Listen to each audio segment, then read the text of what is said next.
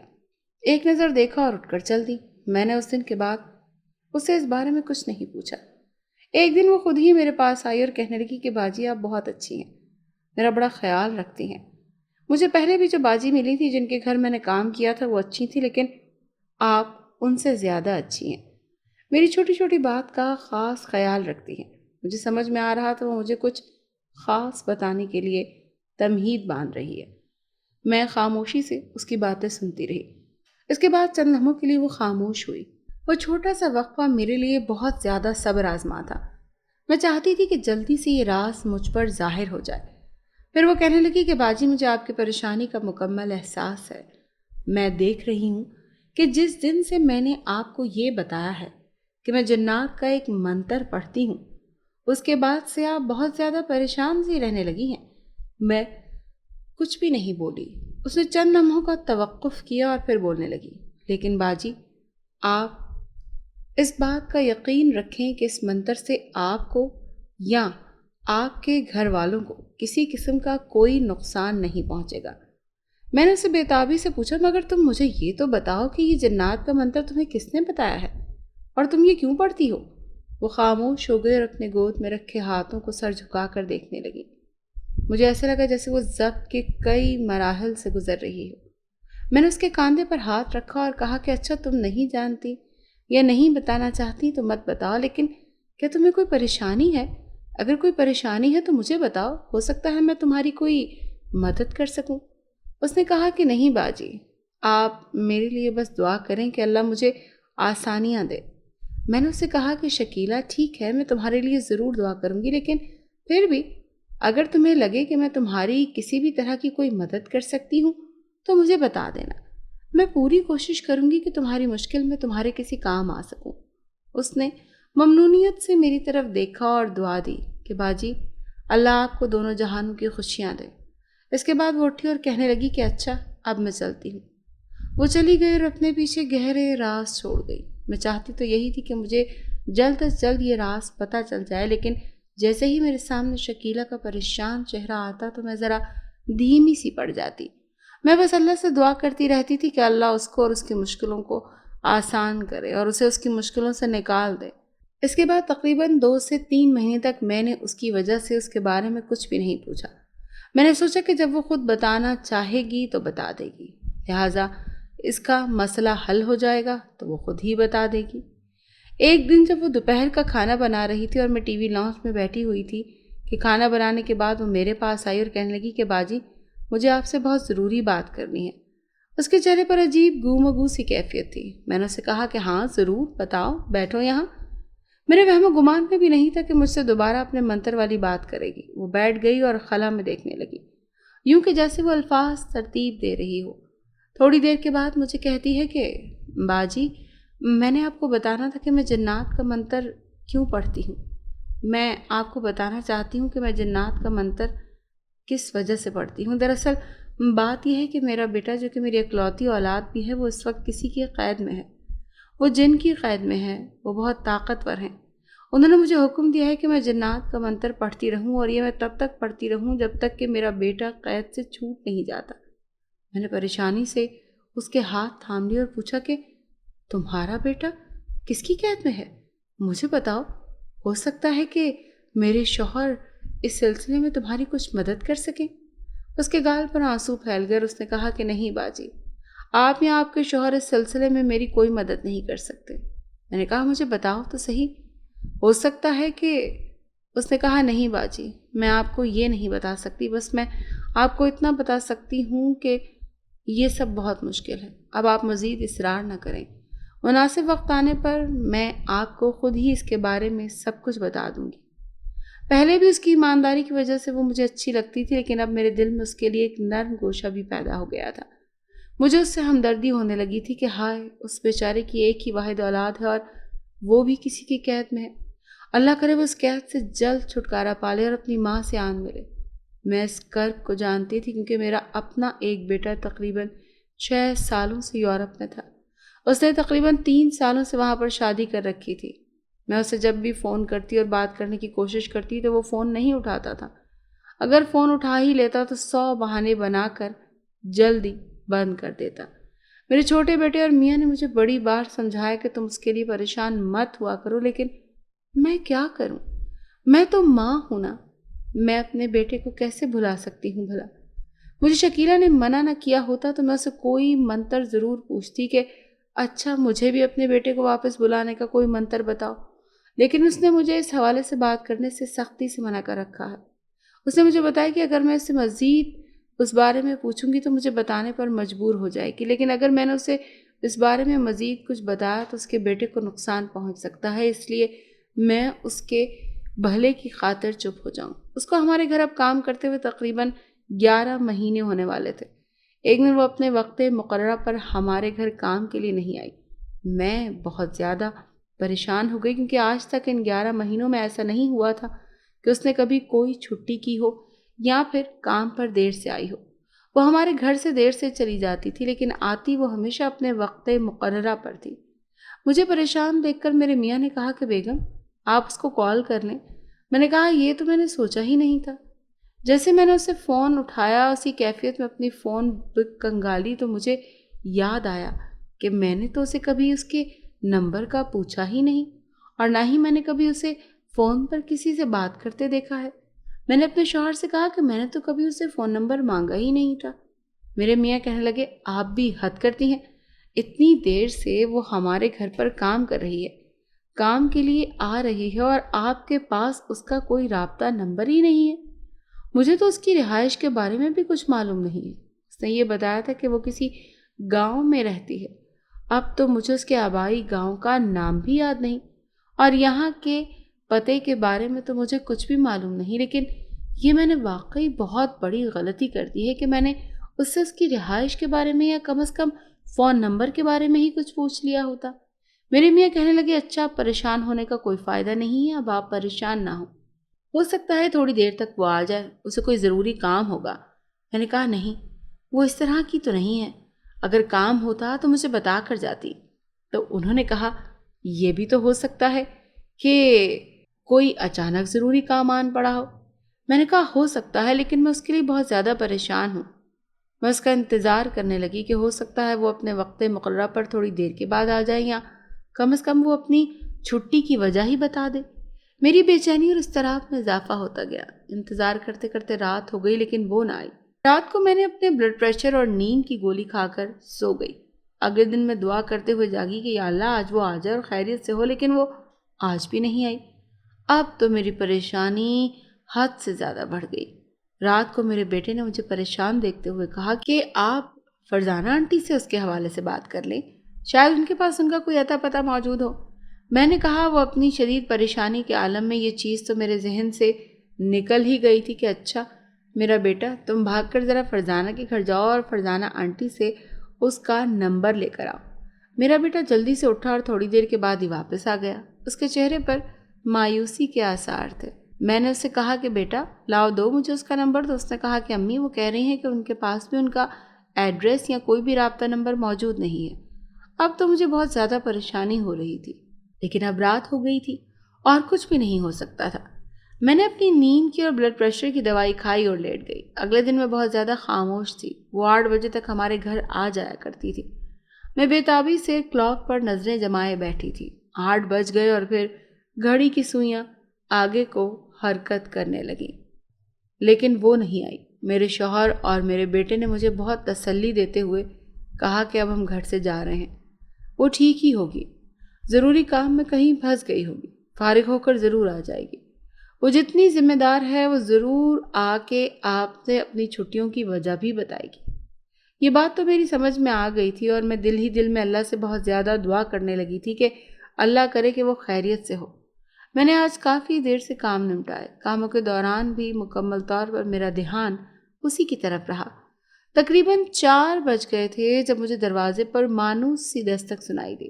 وہ کبھی بھی بیل نہیں بجاتی تھی۔ میں بے تابی سے بھاگتے ہوئے گیٹ کی طرف گئی اور دروازہ کھولا تو دیکھا کہ شکیلہ کھڑی تھی۔ میں نے اسے جلدی سے اندر کیا اور اسے وہیں پکڑ کر پوچھنے لگی کہ تم نے 2 چھٹیاں کیوں کی ہیں، بلکہ آج کی تیسری چھٹی بھی ہو گئی۔ پھر مجھے اپنے لہجے کا احساس ہوا اور مجھے پتہ چلا کہ میں اسے بڑے زور سے پکڑ کر کھڑی ہوں۔ میں نے اسے چھوڑ دیا۔ میں نے اسے اندر آنے کو بولا۔ وہ اندر آ کر بیٹھی تو میں نے اسے پانی کا گلاس دیا۔ کیونکہ باہر بہت زیادہ گرمی تھی۔ آرام سے پانی پینے کے بعد اس نے کہا کہ باجی میں بہت ضروری کام میں پھنس گئی تھی۔ میں نے کہا بتانا تو تھا، مجھے یہاں تمہارے بارے میں عجیب عجیب سے وسوسے آ رہے تھے اور میں بہت زیادہ پریشان ہو گئی تھی۔ اس نے کہا باجی آپ کو پتہ ہے میں کبھی چھٹی نہیں کرتی، مجھے ایک بہت ضروری کام تھا۔ میں نے کہا کیا کام تھا؟ اس نے ادھر ادھر دیکھتے ہوئے کہا کہ کیا گھر پر صاحب تو نہیں ہے؟ میں نے کہا نہیں، گھر پر فی الحال تو صرف میں ہوں اکیلی۔ پھر وہ بتانے لگی باجی میرا وہ بیٹا تھا نا، میں نے آپ کو بتایا تھا کہ میرا بیٹا قید میں ہے، تو جن کی قید میں وہ مجھ سے ملنے آئے تھے۔ میں نے کہا اچھا، کیا وہ تمہارے بیٹے کو چھوڑنے کی بات کر رہے تھے؟ کیا انہوں نے تمہارے بیٹے کو چھوڑ دیا؟ اس نے مایوسی سے سر ہلایا کہ نہیں باجی، انہوں نے اپنے کچھ مطالبات رکھے ہیں، انہوں نے مجھے بتایا کہ ابھی ٹائم نہیں پورا ہوا، مجھے مزید یہ وظیفہ لگاتار پڑھنا ہوگا تو پھر یہ میرے بیٹے کو آزاد کرنے کے بارے میں سوچیں گے۔ مجھے اس کی بات سن کر اس کے بیٹے کے قید کرنے والے ظالموں پر بڑا شدید غصہ آیا۔ میں نے اس کو جھنجھلا کر کہا اگر تم مجھے ان کے بارے میں بتاؤ میں تمہارے لیے ضرور کچھ نہ کچھ کروں گی اور تمہارے بیٹے کو ہم چھڑوا لیں گے۔ اس نے مجھ سے کہا ہم اس سلسلے میں اس کی کوئی مدد نہیں کر سکتے۔ وہ مزید بولی کہ باجی میں آپ کی نیک نیتی کو جانتی ہوں، آپ کے خلوص کی دل سے قدر کرتی ہوں، لیکن میری مجبوری ہے کہ میں آپ کو ان لوگوں کے بارے میں بتا نہیں سکتی۔ اس کے بعد وہ مجھے کل اپنے وقت مقررہ پر کہنے کا آ کر چلی گئی۔ دن اسی طرح سے گزر رہے تھے، موسم میں اب تبدیلی شروع ہو گئی تھی۔ ایک دن میں نے اس سے کہا کہ اچھا اگر تمہیں جلدی نہیں ہے تو میرے ساتھ آؤ ذرا اسٹور روم میں، آج ہم وہاں سے لحاف وغیرہ نکال کر اس کو دھوپ میں ڈال دیتے ہیں۔ وہ میرے ساتھ اسٹور میں چلی آئی، صندوق سے لحاف نکالے ہوئے اس میں سے کوئی چیز نیچے گری۔ میں نے دیکھا تو وہ ہمارا پرانا فوٹو فیملی البم تھا۔ میں اسے وہیں بیٹھ کر کھول کر دیکھنے لگی۔ جیسے ہی میری نظر اپنے بڑے بیٹے کے بچپن کی تصویر پر پڑی تو میری آنکھوں میں آنسو آ گئے۔ اس نے مجھے دیکھا تو پوچھا یہ کون ہے؟ میں نے اسے بتایا کہ یہ میرا بیٹا ہے جو یورپ میں رہتا ہے۔ اس نے کہا آپ نے کبھی اس کا ذکر نہیں کیا۔ میں نے کہا میں نے اس کا ذکر کیا کروں، مجھے بہت تکلیف ہوتی ہے۔ پھر میں نے ساری بات بتائی۔ اس کے بعد ہم نے مل کر بستر دھوپ میں ڈالے۔ اگلے دن میں لاؤنج میں بیٹھی خبریں دیکھ رہی تھی کہ وہ پاس ہی ڈسٹنگ کر رہی تھی کہ میرے پاس آئی اور کہنے لگی کہ باجی ویسے تو مجھے یہ چیز بتانا منع ہے، لیکن آپ نے ہمیشہ میرا خیال کیا ہے، اسی لیے میں آپ کی مدد کرنا چاہتی ہوں۔ آپ ایسا کریں کہ میں آپ کو جنات کا منتر سکھا دیتی ہوں، آپ اسے میرے بتائے ہوئے طریقے سے پڑھیں تو آپ کا بیٹا بھی ضرور واپس آ جائے گا اور آپ سے بات کرنا بھی شروع ہو جائے گا۔ میں نے بےتابی سے پوچھا اچھا پھر جلدی سے بتاؤ۔ اس نے کہا اچھا ٹھیک ہے۔ پھر میں نے اسے جنات کا منتر یاد کروایا۔ اس نے مجھے بتایا کہ مجھے پہلے 3 دن اسے کم از کم دن میں 1 بار بلند آواز میں دہرانا ہوگا۔ میں نے کہا ٹھیک ہے۔ لہٰذا دن میں جب کمرہ بند کر کے میں بلند آواز میں وہی منتر پڑھنے لگی تو اچانک مجھے لگا جیسے زور سے زلزلہ آیا ہے۔ میں نے فوراً سے اپنی آنکھیں کھول کر ادھر ادھر دیکھا، کوئی بھی چیز ہل نہیں رہی تھی۔ مجھے پتہ چل گیا کہ مجھے زلزلہ منتر پڑھنے کی وجہ سے محسوس ہوا ہے، کیونکہ مجھے شکیلہ نے پہلے ہی اس بارے میں بتا دیا تھا۔ اگلے 2 دن بھی میرے ساتھ منتر پڑھتے ہوئے یہی گزرے اور کچھ عجیب و غریب واقعات ہوئے، لیکن میں نے شکیلہ کی ہدایات کے مطابق دل مضبوط کر کے منتر پڑھنا شروع کیا۔ اب شکیلہ کے ساتھ ساتھ میں بھی منہ ہی منہ میں وہ منتر دہراتی رہتی اور اپنے بیٹے کے لیے دعا مانگتی رہتی، وہ جلد ہی مجھ سے ملنے کے لیے آ جائے بس۔ تقریباً 1.5 ماہ بعد کی بات ہے کہ ایک دن شکیلہ بھاگتی بھاگتی میرے پاس آئی۔ باہر لان میں پودوں کی کاٹ چھانٹ کر رہی تھی۔ مجھے ایسے محسوس ہوا جیسے وہ اپنا آپ کسی سے چھڑانے کی کوشش کر رہی ہے۔ وہ مجھے اونچی آواز میں پکارتی ہوئی میری طرف آ رہی تھی۔ میں بھاگ کر اس کی طرف گئی اور پوچھا شکیلہ کیا ہوا، یہ تم کیا کر رہی ہو؟ اس نے کہا باجی مجھے زیادہ باتیں کرنے کا وقت نہیں ہے، میری صرف ایک بات سن لیں کہ آپ نے منتر نہیں چھوڑنا اور پڑھتے رہنا ہے۔